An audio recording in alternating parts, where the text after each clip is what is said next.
very much, and welcome everybody to the Sam McKee Memorial Broadcast Set.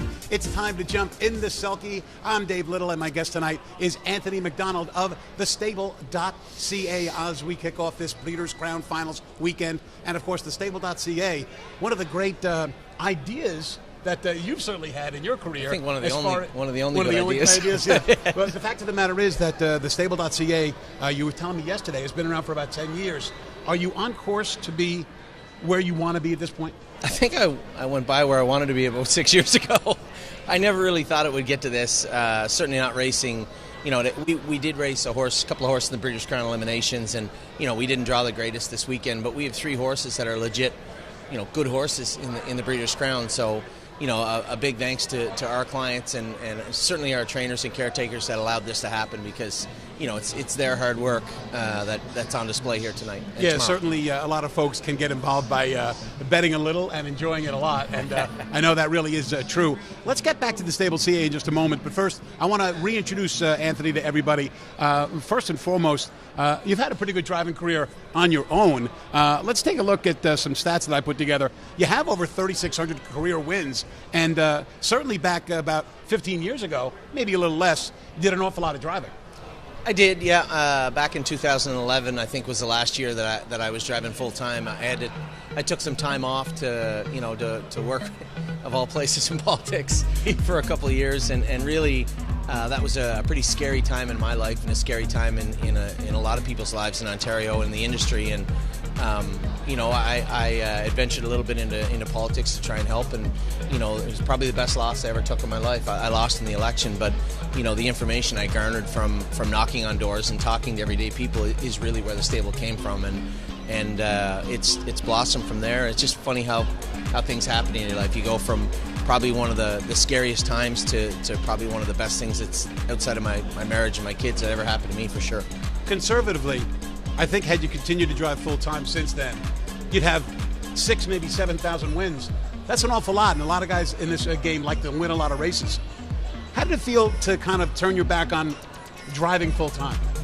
You know, I love being a driver, and I love being out there with the guys and causing trouble, but I love being a father much more, and that's the one thing that one of the other things that politics taught me was that there's more to life than just horse racing, and you know, and that, I guess that was really the one sentiment that really pushed me to go down that road of politics, was that I loved horse racing more than I loved racing horses.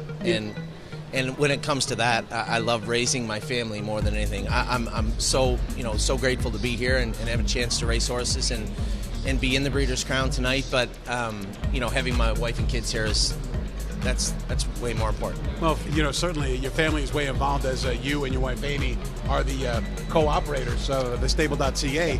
But again, before we get back into the stable, obviously we have a couple of brothers of yours who are pretty famous reinsmen in their own right. Yeah, it's pretty tough to hang. Mark McDonald and James McDonald, and of course James is the 3-time defending Canadian Driver of the Year and the winner this year of the Meadowlands Pace with legendary Hanover in 146-2. Yeah, I know. And Mark cracked up last night. He getting a little wreck at Yonkers. It happens, and yeah, I told him. I said, you know, you'll heal quick enough. I'm just glad that you stopped landing on your face. So it worked out good. And you know, James is just it's been such a cool thing to watch him come. Not many people understand where he comes from and where he came from. You know, that kid didn't touch a brush till he was like 21, and for him to jump into such a difficult position and excel so well beyond any expectations is just unbelievable, and just so pleased with the way his career's gone, and so happy for him and you know, him and Paige and obviously Griffin, and just wish him all the luck in every race, you know, except for race 8. Yeah, he really has come through the ranks in a quick way, and not even yet 40 years of age. So to have all those accolades, I think things have gone well for James. And obviously, Mark is still going strong, and he leads the pack in the McDonald brothers with just over 6,700 wins. You know, James is on quite a tear, but you know, I've seen this before in Mark. Mark paved the way for him. He still wasn't good enough to pave the way for me, but he paved the way for James. And it's been amazing to be a part of it. You know, we've been super competitive, but it was so lopsided that it was so good. We weren't even close when we were young. He was such a much better driver than me, and now James is too. But it just, we're always cheering for one another and happy for one another. And I know that, Mark's probably in some pain tonight, but he'll be cheering for both of us, I'm sure. When's the last time before last Friday night when the three of you were in the same race? I told you, I can't remember the last time, and I'm sure it didn't end well.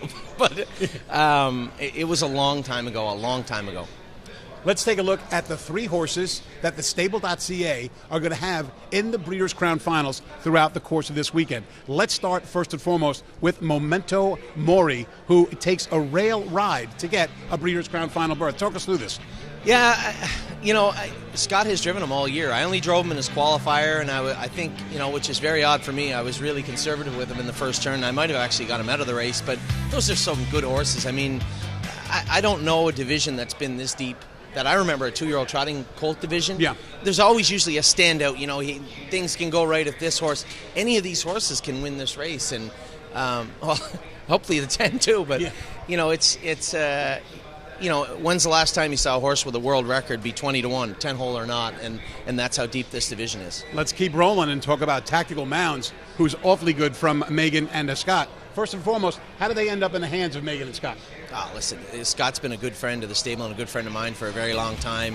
I've known him since he was a very, very young kid. He was helping us out and, drove a bunch of his horses when he started driving, and he's always been a great driver. And Megan obviously really cares for the horses and is a great horse person, and it really there was no other choice. That's where they were going. That's where she was about to go. And I came down and drove her last year, left her down, and Jason, all of our trainers do a great job, and Jason did a great job training her back. We got her qualified, and then sent her back down here. And you want to talk about winning big race out of the 10-hole? Yeah. She's already done it, and he's done it too. Yeah. So listed at 6-1 there. And finally, let's talk a little bit about Time Is On My Side. Not bad when you finish third to Captain Albano. Yeah, he's been. And some guy McDonald was in the fight. Yeah, I bet you. You want to know with James or Mark? He's been a really, really nice horse and a bit of a surprise. We had bought him as a baby at 2. He was ordinary. He was an ordinary horse, and at 3 he just got better. He took a very weird course to tonight. If you look at his lines, he raced in January. He raced in February. We gave him a little time off. We brought him back. He raced, I think, in April and May, had some of June off, and then continued on. He's had 3 breaks this season, and has been very, very good of late. And probably as fresh now as he's ever been.